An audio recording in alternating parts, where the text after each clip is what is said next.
Vámonos a entender entonces cuáles serían las obligaciones de la policía administrativa, perdón, de la policía no administrativa, y en concreto esa policía administrativa a la cual, y en cierto sentido, necesitamos acudir como policía especializada en adolescentes.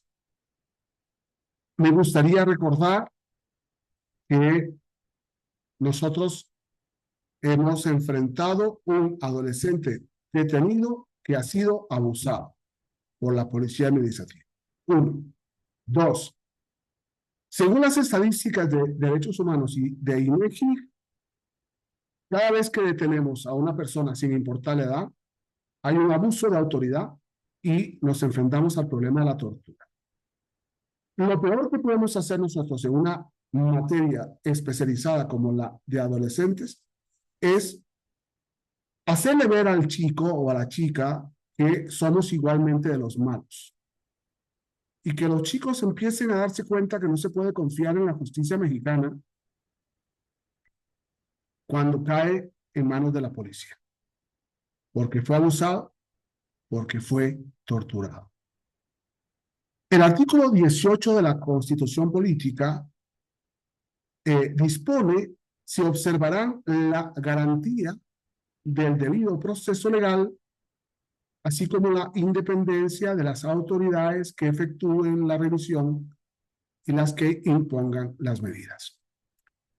Me atrevo a decir, perdón que haga una crítica, que muy pocas policías entienden la diferencia que hay entre la policía que efectúa la revisión y la policía que imponga las medidas.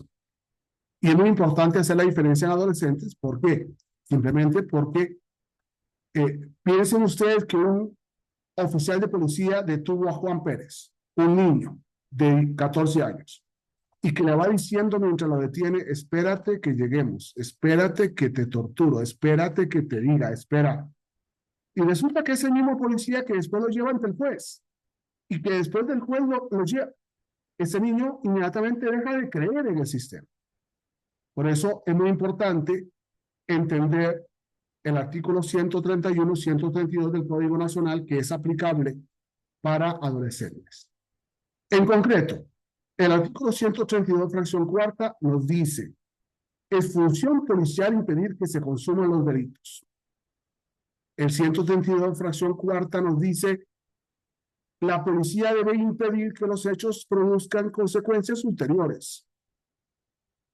Y, lógicamente, ese mismo numeral nos dice que tenemos que evitar una agresión real, una agresión actual o inminente y sin derechos sobre bienes.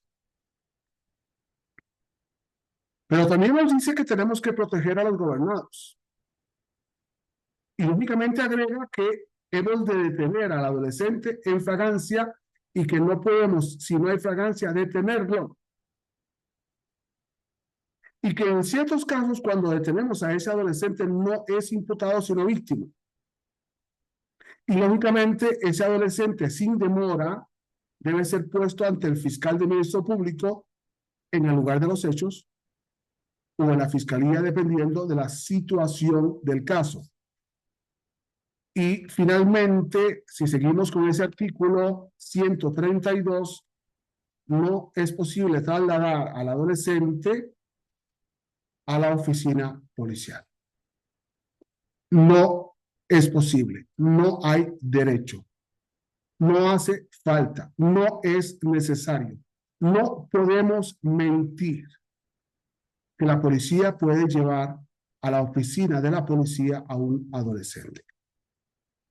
No olvidemos que días atrás hemos dicho que cuando un adolescente es detenido en fragancia en el lugar, en ese lugar debe llegar los padres, o en su caso, conforme a la Ley General de Niñas, Niños y Adolescentes, la procuradora o el procurador de derechos del niño.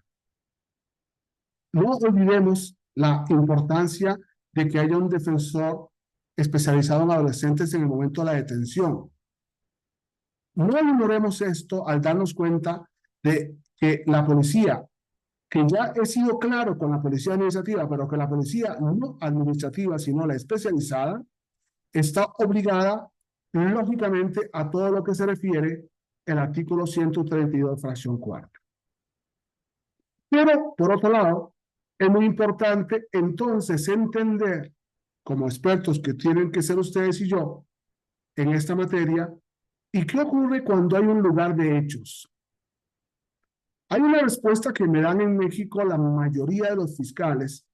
José Daniel, es que lo montamos al muchacho o a los muchachos o a los grupos o a los adultos y a los menores en un vehículo y los llevamos a la fiscalía o a la policía porque si no después vienen los del mismo grupo y nos matan a nosotros. Posiblemente podemos comer el cuento que nos dé la gana, pero tenemos que irnos a la realidad. Y la realidad es cumplir la Constitución y la ley. Y entonces es muy importante que nosotros sepamos hasta dónde sí y hasta dónde no puedo yo mantener detenido al adolescente en una oficina policial. Pregunta-respuesta. ¿Puedo llevar al adolescente detenido ante la oficina policial, aunque sea una policía especialísima? No, no se puede llevar a la policía. El mandato constitucional del artículo 16 de la Constitución Política, valga la redundancia, es sin demora ante el Ministerio Público. Sin demora ante el Ministerio Público. Por favor, no estiremos la ley en casos tan importantes porque esto va a repercutir necesariamente en la prueba, que posiblemente si fuera un juez especializado en adolescentes, la tendría que anular absolutamente. Muchas gracias.